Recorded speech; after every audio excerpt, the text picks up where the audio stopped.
देर हो रही है, मैं भी चलती हूँ। अरे कहाँ हो? अच्छा ठीक है, चली जाना। मैंने तेरी मनपसंद पूरन पोली बनाई है, मैं अभी डब्बे में पैक करके तुझे देती हूँ। ताई अरे रुकना 2 मिनट, 2 मिनट। चिकन भी ले गया।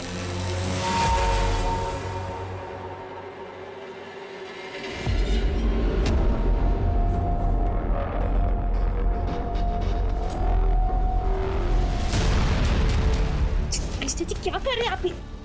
थोड़ा मुझे, यही मैं चिल्लाऊंगी अब। ये मुझे पता, बिना को बोल दूंगी सब। क्या नाटक कर रही है तू? ये जान तो मेरे को पसंद करती है, बस बोलती नहीं है। ये आप ही बोलो साहब, गलती उसकी थी या मेरी? गलती उसी की थी। सबके सामने खींचकर थप्पड़ मारना चाहिए था तुझे, तब तेरी अकल ठिकाने आती। जो भी है साहब, पर मैंने गौरी का किडनैप नहीं किया और ना इसका खून किया है साहब। मेरे पास कोई वजह ही नहीं थी उसको मारने की। थी। गौरी ने तुझे धमकी दी थी कि वो तेरे बारे में विनय को सब कुछ सच बता देगी। तू डर गया, तेरा भांडा फूटने वाला था और बदनामी होती वो अलग। ऐसा कुछ हो उससे पहले ही तूने गौरी को किडनैप कर लिया। मैंने ऐसा कुछ नहीं किया साहब। और आपके पास मेरे खिलाफ कोई सबूत है क्या? अभी तो नहीं है, लेकिन अगर मुझे पता चला कि इस मर्डर के पीछे तेरा हाथ है तो तुझे बचकर जाने भी नहीं दूंगा, इतना याद रख ले। कुछ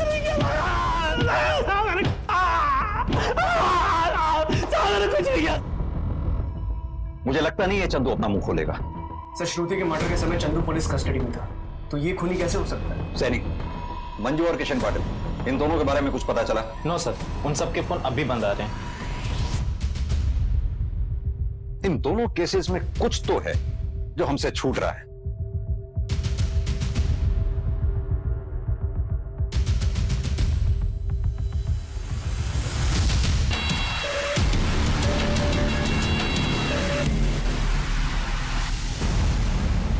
मेरा अंश सही है शायद। इसी ब्रांड का रैपर मैंने रुजुल की पॉकेट से बरामद किया था, और यही, और अब उन लेंस में भी हमें यही रैपर मिले जहां से श्रुति और काजल को किडनैप किया गया था। लेकिन सर, ये तो बहुत ही कॉमन ब्रांड है। मुझे नहीं लगता कि ये तीनों केसेस आपस में कनेक्टेड है। नहीं जादव, मुझे स्ट्रांगली लग रहा है, क्योंकि रुजुल और गौरी को जहां से किडनैप किया गया था वहीं पीछे एक दरगाह है। जाहिर सी बात है, दरगाह के आसपास इत्र की दुकानें होती हैं। हो सकता है कि वो इत्र अपना किलर इस्तेमाल करता हो। सर, ये तो ब्लाइंड गेम है। आई नो ज्यादा, लेकिन अभी फिलहाल हमारे पास यही एक थ्योरी है और इसी थ्योरी को लेकर हमें आगे बढ़ना होगा।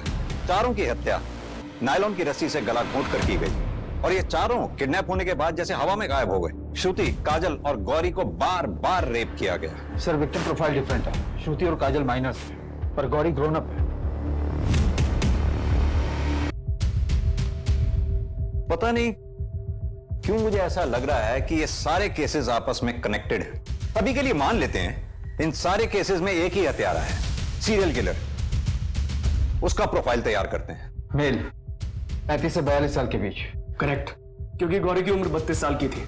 उसे कंट्रोल करने के लिए एक स्ट्रांग आदमी चाहिए। शर्मा, तुम उस इत्र के पीछे लगो जो मैंने श्रुति की बॉडी पे स्मेल किया था। वो एक खास तरह का मिक्सचर था, ऊद और मस्क का। इत्र शॉप्स में जाके उसके बारे में पता करो। पर सर, शहर में तो बहुत सारी इत्र की दुकानें। जानता हूं, जहां से रुजुल और गौरी गायब हुए थे वहां से शुरू करो।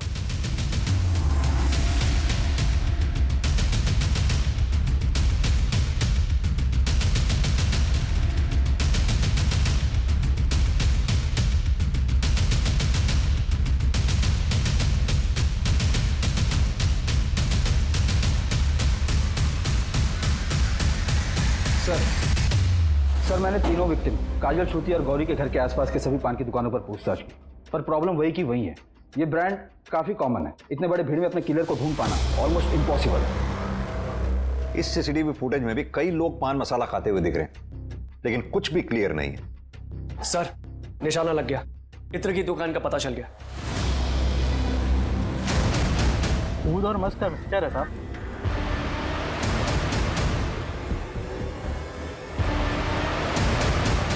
एग्जैक्टली वही खुशबू है। हमें उन सभी लोगों के नाम और नंबर चाहिए जो ये वाला इत्र इस्तेमाल करते हैं। ठीक है साहब।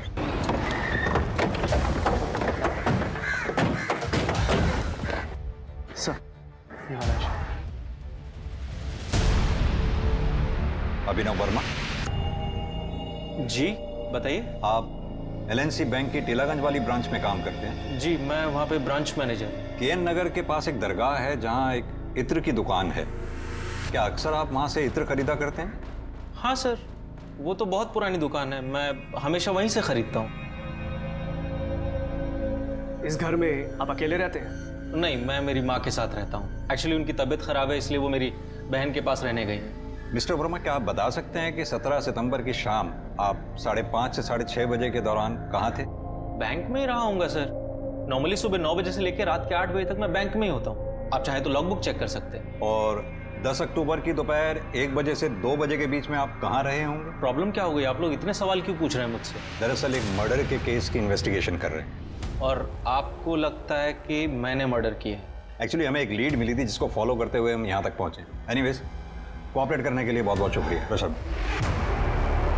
सर, 17 लोगों से पूछताछ कर चुके हैं, लेकिन अभी तक किसी से कुछ पता नहीं चला है। अब तो मुझे भी लग रहा है कि जादव सही बोल रहा है सर।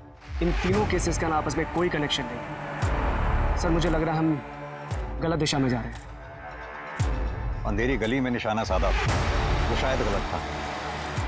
हमें फिर से ग्राउंड जीरो पे आके इस केस की शुरुआत करनी होगी।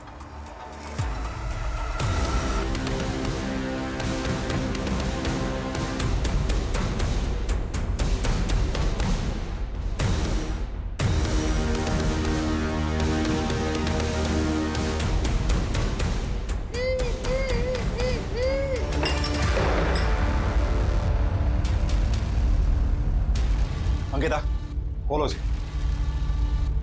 शर्मा, आओ मेरे साथ।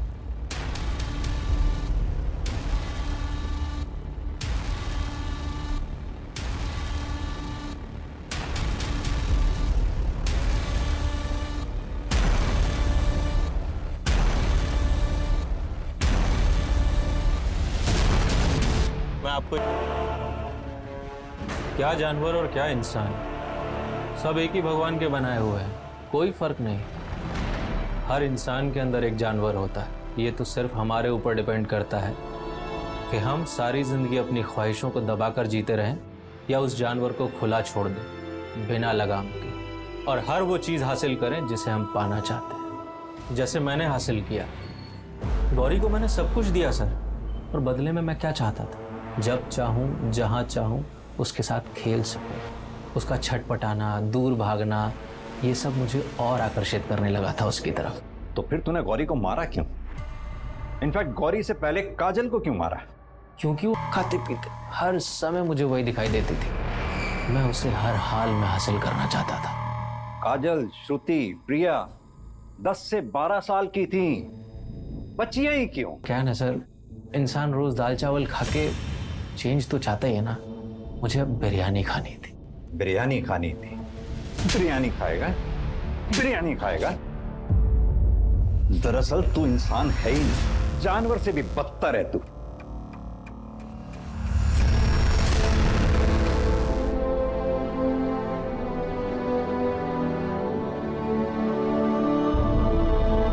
एक जानवर के पागलपन और स्वार्थ की वजह से 3 मासूम बच्चियां, एक मासूम बच्चा और एक लाचार औरत अपनी जिंदगियों की जंग से हार गए। इन सभी के सामने इनकी आगे की पूरी जिंदगी पड़ी थी। किसी विक्टिम के पति और बच्चे थे, किसी के माँ बाप थे, एक परिवार था जिन्हें वो पीछे छोड़ गए। दुनिया में अभिनव जैसे कई दरिंदे हैं जो बिना पलक झपकाए बड़े से बड़ा अपराध कर जाते हैं, और इसीलिए जरूरी है कि हम अपनी आंखें खुली रखें, अपने आसपास हो रही गतिविधियों पर पूरी नजर रखें। किसी भी इंसान पर आसानी से विश्वास करने से पहले आप 2 बार सोचें। क्या और क्यों जैसे सवाल पूछने से नुकसान नहीं होता, बल्कि कुछ बुरा होने से आप रोक सकते हैं। साथ ही अपने बच्चों को समझाएं कि अगर कोई अनजान आदमी कुछ सामान देकर या कोई कहानी सुनाकर अपने साथ ले जाने की कोशिश करता है तो किसी भी हालत में उसके साथ न जाएं। और अगर कोई जोर जबरदस्ती करता है तो जोर जोर से जितना चिल्ला सकते हैं उतना चिल्लाएं। ये बातें हम सबको पता है, लेकिन जरूरी है कि हम अपने बच्चों के सामने इन बातों को दोहराते रहें ताकि ये बातें उनके जहन में उतर जाएं और उनके नेचुरल रिफ्लेक्स का हिस्सा बन जाएं। इसी के साथ मैं दिव्यांका त्रिपाठी दहिया लेती हूँ अब आप सबसे विदा। देखते रहिए क्राइम पेट्रोल, सतर्क, विमेन अगेंस्ट क्राइम। एक औरत पे वार, अब हर औरत का भार। अभी तक घर नहीं लौटी है। अपने आसपास में चेक किया, कहीं ऐसा तो नहीं अपने किसी दोस्त के घर में खेल कूद रही? साहब, हमने सब जगह पर देख लिया, वो किसी दोस्त के यहाँ नहीं है। हम ट्यूशन टीचर के पास भी गए थे, सब किसी को कुछ भी नहीं पता।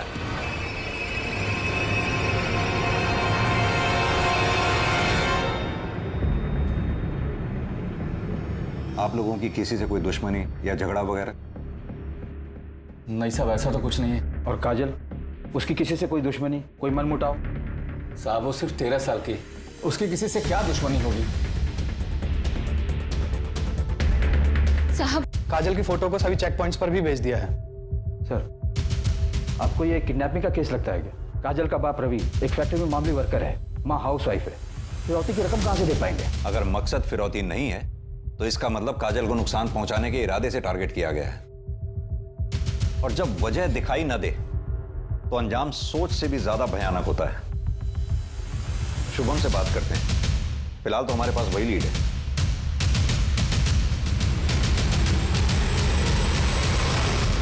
नहीं सर, हमारी लड़ाई हुई थी, मगर इसका मतलब ये थोड़ी ना है कि मैं उसको नुकसान पहुंचाऊंगा। काजल को आज ट्यूशन में देखा था? हाँ सर, मैंने देखा था उसे, मगर हमारी बात नहीं हो पाई। वो क्लास छूट के निकल गई थी।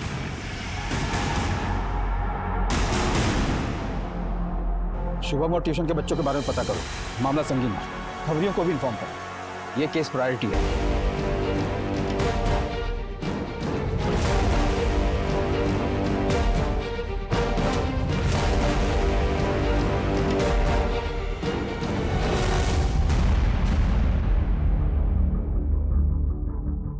दिन बीत गए जादव, हमारे हाथ अभी तक कुछ नहीं लगा। CCTV camera? सर, ट्यूशन से लेकर घर तक के सारे रास्ते चेक किए, कहीं कोई सीसीटीवी कैमरा नहीं मिला। आसपास के एरिया की चेकिंग जारी है, लेकिन हमारे हाथ में कुछ नया लगेगा इसके चांसेस बहुत कम है सर। समय निकलता जा रहा है जादव, हमें यह भी नहीं पता काजल इस वक्त कहां होगी, किस हाल में होगी।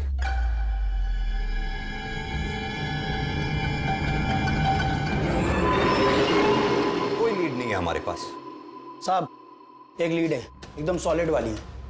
6 महीने पहले काजल की कॉलोनी में एक कांड हुआ था, जिसकी वजह काजल थी। कैसा कांड?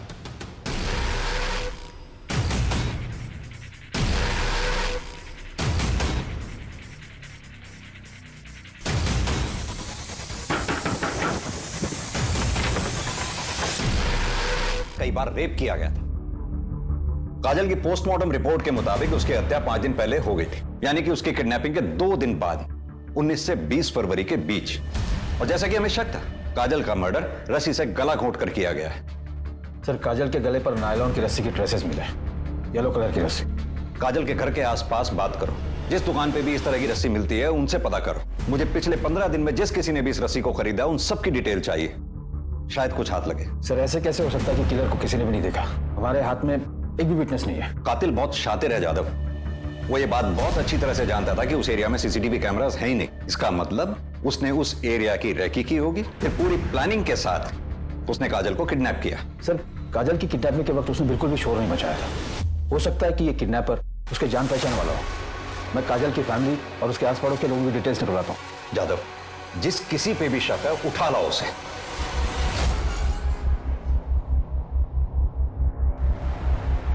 पुलिस हर उस इंसान के बारे में पता लगा रही थी जो किसी भी तरह से काजल से जुड़े हुए थे। तो और लोगों से भी पूछताछ की, उनका कहना था कि चंदू अजीब तो है पर उसने किसी के साथ कुछ गलत नहीं किया। तो क्या सब गलत होने का इंतजार कर रहे हैं? यादव, ये भी तो हो सकता है कि काजल इसका पहला शिकार रही है। रवि काजल का सगा बाप है, काजल का रेप हुआ। एक बाप अपनी बेटी के साथ ऐसा? कुछ भी हो सकता है जादव, इंसान को जानवर बनने में सिर्फ 1 सेकंड लगता है। अरे साहब, आप असली मुलजिम को पकड़ने के बजाय हम लोग को फंसा रहे हैं। अरे मैं बाप हूं उसका, सोच भी कैसे सकते हैं आप ऐसा?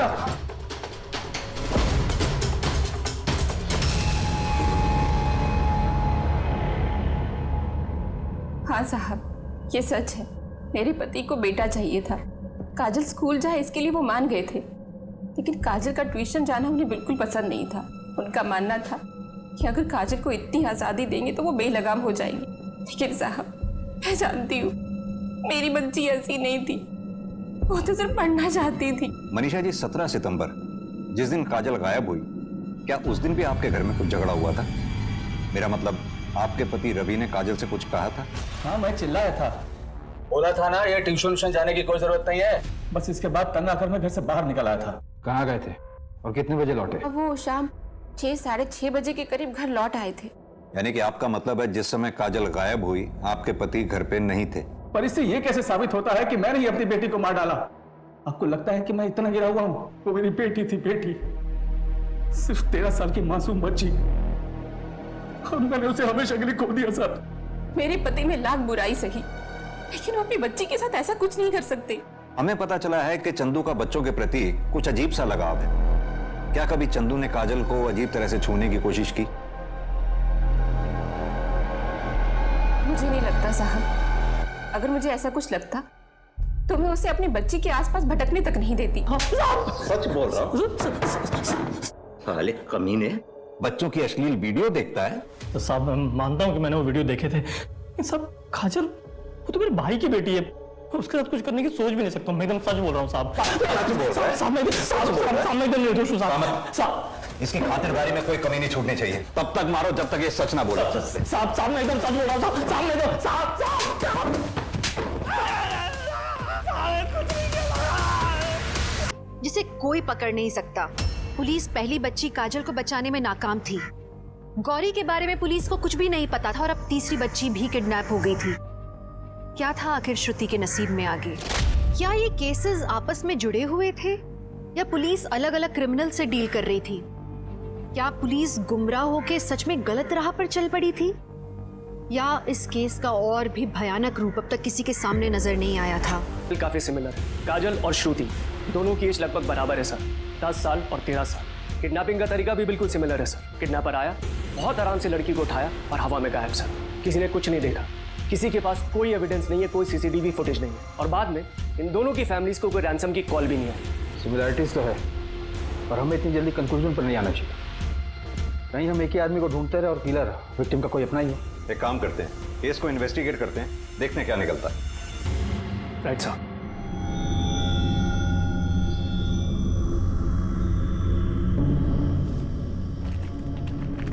रुकिए।